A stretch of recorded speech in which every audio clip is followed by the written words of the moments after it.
அவர் செலவழிக்கணும். ஆராதனையில ஆசரிப்பு கூடார மெத்தட்னு ஒன்று இருக்குது. பிரகாரத்துல போகணும், அடுத்து பரிசுத்த ஸ்தலத்துல போகணும், அடுத்து மகா பரிசுத்த ஸ்தலத்துல போகணும். அதே போல இந்த சரீரமே ஆலயம் தான். இதுதான் உண்மையாக நடமாடுகிற ஆலயம். இந்த ஆலயத்துல இந்த சரீரம் பிரகாரம், இந்த ஆத்துமா பரிசுத்த ஸ்தலம், ஆவி மகா பரிசுத்த ஸ்தலம். தேவன் நமக்குள்ள எங்க வாசம் பண்றாரு? ஆவியில தான் வாசம் பண்றாரு.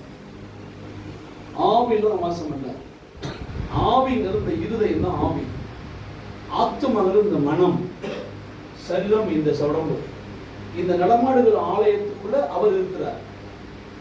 அப்ப முதல் இந்த பாட்டு ஆரம்பிக்கும் கை தட்டி பாட்டு பாடி சரீர பாட ஆரம்பி நல்லா பாடணும்.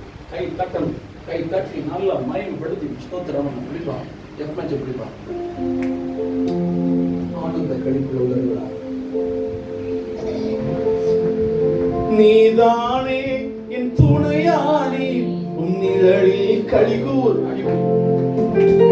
நீதானே என் துணையானே, உன் நிழலில் கலிகூருவே.